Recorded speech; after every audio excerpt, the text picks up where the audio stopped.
19. Spicy Hot. Friday evening, Spencer lay on her maple 4-poster bed in the middle of her brand new converted barn bedroom with icy hot slathered on her lower back, staring at the gorgeous beamed ceiling. You'd never guess that 50 years ago, cows slept in this barn. The room was huge, with 4 gigantic windows and a little patio. After dinner last night, she'd moved all of her boxes and furniture there. She'd organized all of her books and CDs according to author and artist, set up her surround sound, and even reset TiVo to her preferences, including her brand new favorite programs on BBC America. It was perfect. Except, of course, for her throbbing back. Her body ached as if she'd gone bungee jumping without a ripcord. Ian had made them run 3 miles, at a sprint, followed by practice drills. All the girls had been talking about what they were wearing to Noel's party tonight. But after the hellish practice, Spencer was just as happy to stay home with some calc homework, especially since home was now her very own little barn utopia. Spencer reached for the jar of icy hot and realized it was empty. She sat up slowly and put her hand on her back like an old woman. She'd just have to get some more from the main house. Spencer just loved that she could now call it the main house. It felt terribly grown up. As she crossed her long, hilly lawn, she let her mind return to one of her favorite topics, du jour, Andrew Campbell. Yes, it was a relief that A was Andrew and not Allie, and yes, she felt a billion times better and a zillion times less paranoid since yesterday, but still, what a horrible meddling spy! How dare he ask such intrusive, gossipy questions in the reading room and write her a creepy email? And everyone thought he was so sweet and innocent with his perfectly knotted tie and his luminous skin. He was probably the type who brought Cetaphil to school and washed up after gym class. Weirdo. Shutting the door to the upstairs bathroom, she found the jar of icy hot in the closet, pulled down her Nuala Puma warm-up pants, twisted around to see herself in the mirror, and started rubbing the balm all over her back and hamstrings. The icy hot, stinky menthol smell instantly wafted around the room, and she closed her eyes. The door burst open. Spencer tried to pull her pants up as quickly as she could. "Oh my God," Ren said, his eyes wide. Shit, I'm sorry." "It's all right," Spencer said, scrambling to tie her waistband. "I'm still confused about this house." Ren was wearing his blue hospital scrubs, which consisted of V-neck draped top and tie waist, wide leg pants. He looked all ready for bed. "I thought this was our bedroom." "Happens all the time," Spencer said, even though obviously didn't. Ren paused in the doorway. Spencer felt him looking at her and quickly looked down to make sure her boob wasn't hanging out and there wasn't a glob of icy hot on her neck.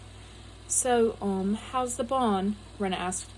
Spencer grinned and self-consciously covered her mouth. Last year, she'd had her teeth whitened at the dentist, and they'd come out looking a little too white. She'd had to purposely dull them with a ton of coffee. "Awesome. How's my sister's bedroom?" Ren smiled wryly. It's rather pink." "Yeah, all those frilly curtains," Spencer added. "I found a disturbing CD, too." "Oh yeah, what?" "Phantom of the Opera?" He grimaced. "But aren't you into plays?" Spencer blurted out. "Well, Shakespeare and stuff." Ren raised an eyebrow. "How'd you know that?" Spencer paled. It might sound sort of weird if she told Ren about that she'd Googled him. She shrugged and leaned back into the counter. A shooting pain exploded through her lower back and she winced. Ren hesitated. "What's the matter?" Spencer leaned against the sink. "Field hockey again." "What'd you do this time?" "Pulled something. See the icy hot?" Holding her towel in one hand, she reached for the jar, scooped some into her palm, and slid her hands down her pants to rub into her hamstring. She groaned slightly and hoped it was a sexy-sounding groan. Fine, so sue her for being a teensy bit dramatic. "Do you need some help?" Spencer hesitated, but Ren looked so concerned, and it was excruciating. Well, painful anyway, to twist her back that way, even if she was doing it on purpose. "If you don't mind," she said softly, "thanks." Spencer nudged the door a little more close to her foot. She smeared the icy hot goop from her hand onto his. Ren's large hands felt sexy, all signed up with balm. She caught sight of his fingers in the mirror and shivered. They looked awesome together. "So, where's the damage?" Ren asked. Spencer pointed. The muscle was right below her butt. "Hang on," she murmured. She grabbed a towel from the rack, wrapped it around herself, then slid off her pants under the towel. She motioned to where it hurt, indicating that Red reached below the towel. "But, try not to get too much on the towel," she said. "I begged my mom to order those special from France a couple of years ago, and icy hot ruins them. You can't get the smell out in the wash." She heard Ren stifle a laugh and stiffened.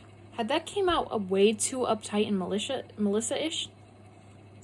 Ren slicked back his floppy hair with his goop-free hand and knelt down, slathering the icy hot on her skin. He reached his hands under her towel and began to rub slow, gentle circles around her muscles. Spencer relaxed and then leaned into him slightly. He stood but didn't back away from her. She felt his breath on her shoulder and then on her ear. Her skin felt radiant and fiery.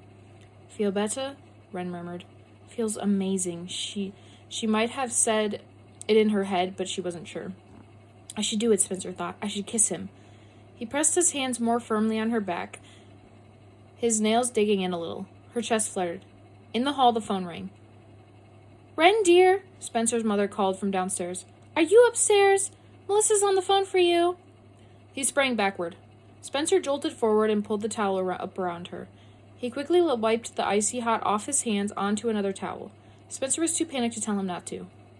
He murmured. She looked away. "You should, yeah." He pushed the door back open. "I hope that worked." "Yeah, thanks," she murmured back, closing the door behind him. Then she draped herself over the sink and stared at her reflection. Something flickered in the mirror, and for a second she thought someone was by the shower. But it was only the flapping shower curtain, lifted by the breeze from the open window. Spencer turned back to the sink. They'd spilled a few glops of icy hot on the counter. It was white and gooey, sort of like frosting. With her pointed finger, Spencer spelled out Ren's name. Then she drew a heart around it. Spencer considered leaving it there, but then she heard Ren stomp down the hall to say, "Hey, love, missed you." She frowned and rubbed it out with the heel of her hand.